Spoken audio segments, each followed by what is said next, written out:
tatanong ko sa iyo. Alam ng apa. Yan kaya mo na yan. Minalaman mo ito eh.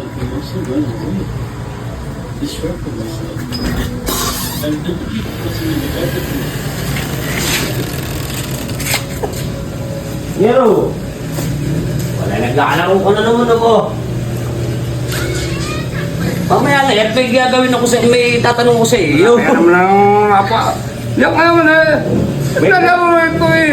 Mamaya na yan. Dali lang naman. Yan kaya naman pagka naglalaro eh. Babalat ka lang ng ganyan. Mamaya na nga, yan ako may tatanong sa Sandali, iyo. tatapusin ko lang ito. Meron ako ikwento pala, may kwento ko sa iyo. Taka na, kwento-kwento ko na naman ang kung ano. Oo, may Wala na kwento naman ako sa yun. iyo. Ano may kwento? Mamaya na yan. Bil ka nang bil, lagi ka naman talo. Gapang Dudong. Gapang Samuel. Oh.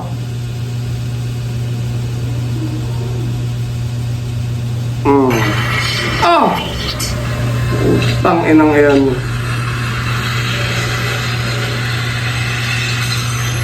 Napakagulo kasi nito ah.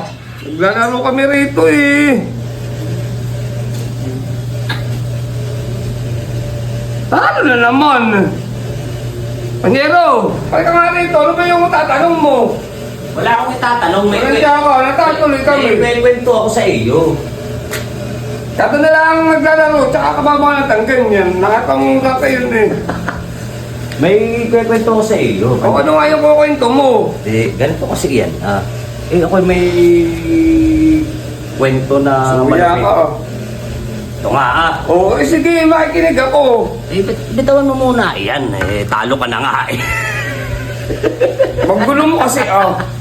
Ganito kasi yan, Panyero. Alam mo ba yung aso't pusa nung araw yung mag-best friend pala yan? Wala din mag-best friend eh. Mortal nga magkaaway yan. Best friend. Alam mo ba ang aso? Kumukuha ng pagkain yan. Hinahatian ng pusa. Ganaw rin ng pusa, Panyero. Kumukuha ng pusa ng pagkain sa bahay-bahay, hinahatian rin yung aso. Yung pwede bang gano'n eh? Oo, ganun sila. Panyero, ganun sila ka-close. Ay, paano mo nga nasabi gano'n ka-close? Eh, ang pusa at saka aso yung mortal na magkaaway yan. Ganito nga Kwento ko nga kung bakit nag-away yun. Bakit naging mortal na magkaaway. Alam mo ba kung Paano? gawa ng raga? Ba't pati raga eh, nasama kayo yan eh, aso't pusa nga Gawa na nga ngayon. ng raga. Oh, sige. Kasi ganito ginawa ng raga, Panyero. Oh. Eh di kumuha ng pagkain yung pusa. Nakita nung raga. Oh. Kasi nakikita nung raga kung gaano sila ka-close. Kasi nga, matalik na magkaibigan nga ang aso pusa.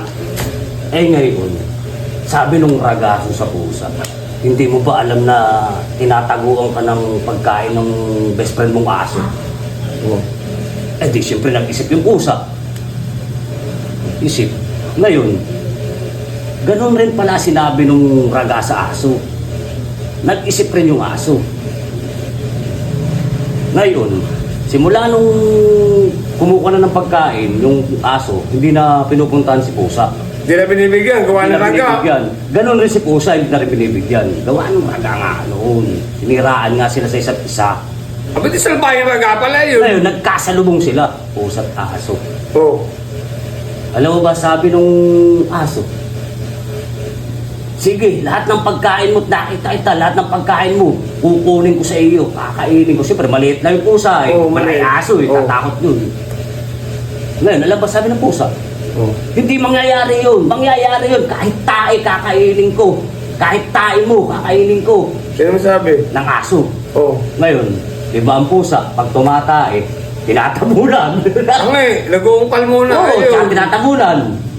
Ganun karamot ang pusa. Kaya yan ang kwento ng aso pusa.